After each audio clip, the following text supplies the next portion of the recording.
Silakan klik tombol subscribe dan aktifkan notifikasi pada tombol lonceng supaya tidak tertinggal video seputar misteri dan pembahasan menarik lainnya, dan klik tombol like juga jika sahabat menyukai video ini.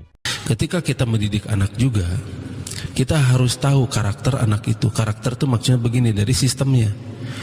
Yang aktifnya itu di mana nih si anak? Atau istilahnya itu bakatnya gitu kan. Oh, jadi harus berusaha mengenali anaknya. Mengenali si gitu anak ya? itu. Okay. Jadi kita harus masuk ke mereka. Jangan bawa mereka masuk ke kita. Nah, Pasti kalau berantem. orang tuanya bisa belajar yang begini, gimana caranya? Nah, itu Sementara dia. mungkin belum diajarkan juga sama orang tuanya gitu. Nah, Dari itu kecilnya dia. langsung dititipkan ke lembaga pendidikan gitu. Nah itu dia, makanya jangan sembarangan. Akhirnya apa yang terjadi sekarang, punya anak tuh karena status kan ya, bukan karena Allah. Nah, jadi inilah yang harus kita rubah sekarang. Ketika kita melihat si anak, kita harus tahu dia di mana, sel otak yang aktifnya itu membawa kemana, begitu kan? Karena yang namanya bakat dan sebagainya itu berhubungan dengan bagian mana yang aktif di otaknya. Kalau misalnya semuanya aktif, anak itu kan berbakat di semua bidang, begitu kan ya? Mungkin itu kan berbakat lebih Ya dari bisa itu. saja sekarang jadi dokter, besok jadi pilot, bisa begitu kan? Terus besoknya lagi jadi pelukis, besoknya lagi penyanyi atau pemain band. Oh, Besoknya lagi jadi penemu teknokrat, bisa. bisa ya. Bisa. Tapi kalau sistem yang sekarang ini di pendidikan kayaknya lama gitu menguasai satu bidang gitu. Karena begini, itu dijejali semua ilmu yang nanti tidak berguna. Dijejali ya. Ya nanti nggak akan kepake pan sama si anaknya ya. Iya, iya. Ya lihat aja sekarang, apakah ilmu yang dijejalkan pada otak mereka itu dipakai? Ya. Enggak, semuanya juga mesti training lagi. Iya, betul betul. Training lagi, Tidak ada training yang lagi. langsung gitu ya, kerja. Tidak ada, Ada iya, training tetap lagi. di training lagi, di ini lagi, dilatih lagi, begitu kan? Sebelum kerja selalu ada masa training, Kang ya. Iya, di training lagi. Berarti belum siap itu ya, indikator belum siap kerja gitu. Betul, belum siap, karena memang S1 itu pada dasarnya kita dibuat jadi robot dulu. Robot dari guru-gurunya, dari dosen-dosennya gitu kan. Makanya skripsi juga itu buatan dosen, bukan buatan kita. Kita mau bagian ngetik dan mereka nyoret-nyoret gitu. Iya. Tadi mau saya kasih buku gambar, Kang. Kalau mau gitu. coret-coret gitu. Sekalian sama krayonnya ya, Kang Ram. Nah, makanya ini jadi robot. Kedua, S2 tetap jadi robot. Ketiga lebih robot lagi gitu. Soalnya nyopas-nyopas terus kerjaannya gitu. Iya. Makin tinggi makin ke kaku jadi, Kang. Ya akhirnya dia merobotkan orang lain kan. Mau jauh-jauh, paling jadi pengajar pan ya. Iya, iya. Iya. Semakin tinggi kadang-kadang. Iya. Saya mau kerja apa lagi, udah sekolah Iya. lagi gitu kan. Iya. Sekolah lagi gitu kan.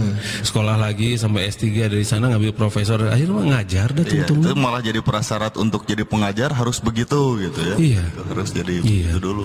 Harus terbentuk oleh sistem dulu. Betul, makanya kita akan mencoba mendidik anak itu untuk menjadi seseorang yang mampu membuat sesuatu karya nyata, begitu loh. Nah, sejak usia berapa Kang seharusnya seorang anak itu bisa mandiri gitu?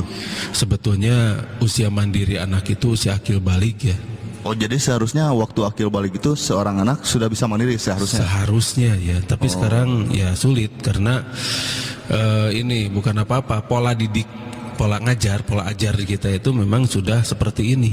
Ya, biasanya untuk lulus SMA itu usia 18 tahun, lulus S1 22 tahun, 23 tahun Iya, itu pun belum tentu mandiri lagi. naon banyak. Nah, eta. Teu bisa nanon, tidak bisa ngapa-ngapain begitu kan. Padahal seharusnya umur 15 tahun saja anak itu sudah bisa mandiri. Mungkin itu kan. Ya lihat sekarang, Oke. siapa coba dilihat tuh, misalnya Tala gitunya, sebetulnya dia sudah bisa mandiri. Misalnya itu sudah jadi direktur kan, misalnya 18 tahun sudah bisa jadi direktur gitu kan. Jadi kenapa gitu kita lama-lamain itu kan? Berarti solusinya untuk para orang tua yang khawatir, nanti kan kalau nggak dapat gelar nggak bisa kerja, buka kerjaan sendiri berarti, Kang ya. Bikin kerjaan sendiri atuh begitu Dengan kan? bakatnya yang bisa menonjol itu tadi, Kang. Betul begitu, makanya kenapa kita jadi mundur, karena kita semua dicetak menjadi buruh. Kita itu percetakan buruh yang luar biasa, makanya ekspor TKI itu dari kita luar biasa kan. Iya, iya, iya. Karena memang mental di kita itu dicetak menjadi mental-mental buruh begitu. Iya, iya. Padahal seharusnya mental itu mental entrepreneur, mental pengusaha, karena di satu perusahaan pun tidak ada yang namanya karyawan harusnya. Seharusnya begitu. Iya, semuanya adalah pemilik karena semuanya dengan sistem bagi hasil. Jadi tidak ada sistem gaji. Seharusnya itu tidak ada sistem gaji itu. Jadi yang mendapatkan bagian siapa Kang? Yang mendapat bagian semuanya bagian sih. Dia gini karena tugasnya ini, dia begini sekian persen karena tugasnya ini. Oh, jadi sesuai dengan kontribusinya gitu ya? Hasil sesuai dengan. Betul. Oh iya. Jadi justru orang yang lebih berat kerjanya dan dia mikir dan lebih berat, kemudian dia melobi sana sini dan ini beresin segala sesuatu masalah, itu yang memang lebih gede gitu. Masalahnya sekarang banyak orang yang jabatannya tinggi tapi nggak mampu apa-apa, makanya perusahaan jadi pada kolaps gitu kan. Iya, iya. Biasanya untuk mencapai jabatan tertentu tetap harus ada minimal pendidikan setinggi apa dulu gitu ya. Ya tapi ternyata terbukti kan. Iya, iya, iya. Terbukti itu marah raju kan. Iya, betul. Nah itu, jadi kita mau bicara fakta saja gitu. Karena bukan dari pendidikannya itu yang membuat orang itu mampu, tapi dari pengalamannya. Makin banyak pengalaman Kang ya. Iya, ya maksudnya bukan pendidikannya, pengajaran. Pengajaran. Ya salah. Jadi belajar dan mendidik iya, itu beda Kang ya. Beda. Mengajar dan mendidik. Pengajaran itu sampai berapa gitu? Karena orang itu diajarkan untuk menjadi buruh, itu diajarkan. Untuk misalnya dia punya ijazah terus cari kerja itu diajarkan. Nah, Kang, kalau jadi pengusaha itu modalnya Kang nggak ada, cek saha gitu kan.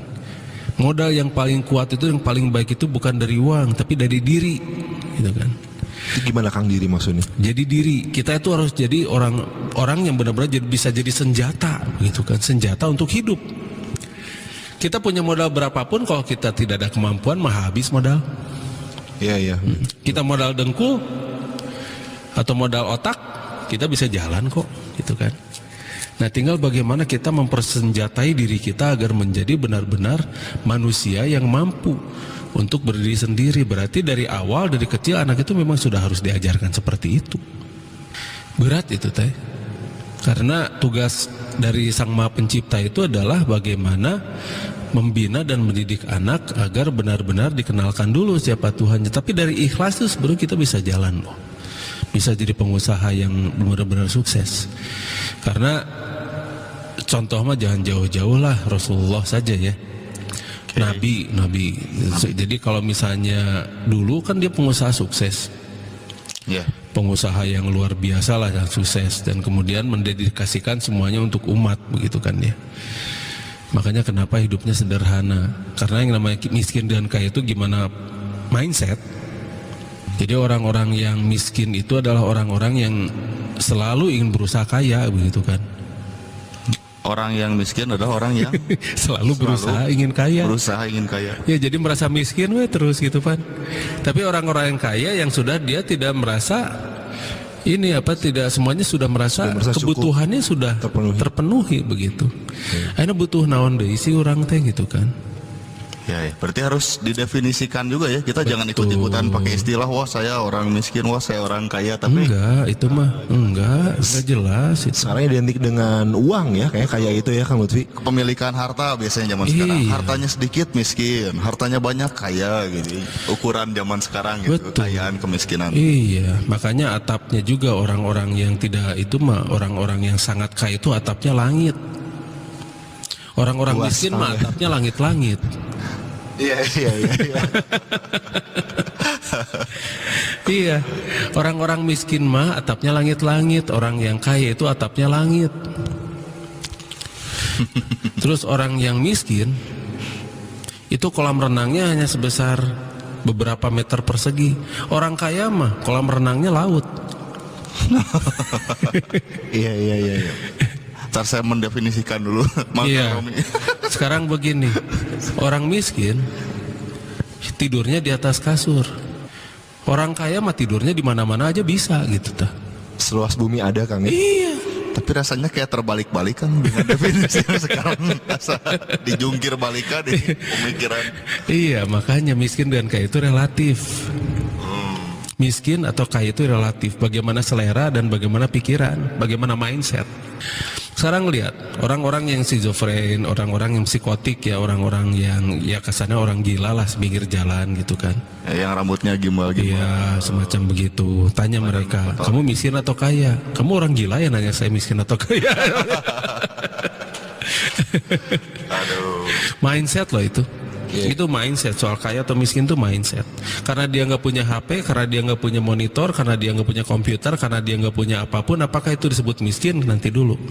Dan bisa diturunkan orang tuanya, kamu jadi orang kaya biar ini dan sebagainya. Definisi kayanya disamain sekarang kan. Iya. Segala boga. Silakan klik tombol subscribe dan aktifkan notifikasi pada tombol lonceng supaya tidak tertinggal video seputar misteri dan pembahasan menarik lainnya, dan klik tombol like juga jika sahabat menyukai video ini.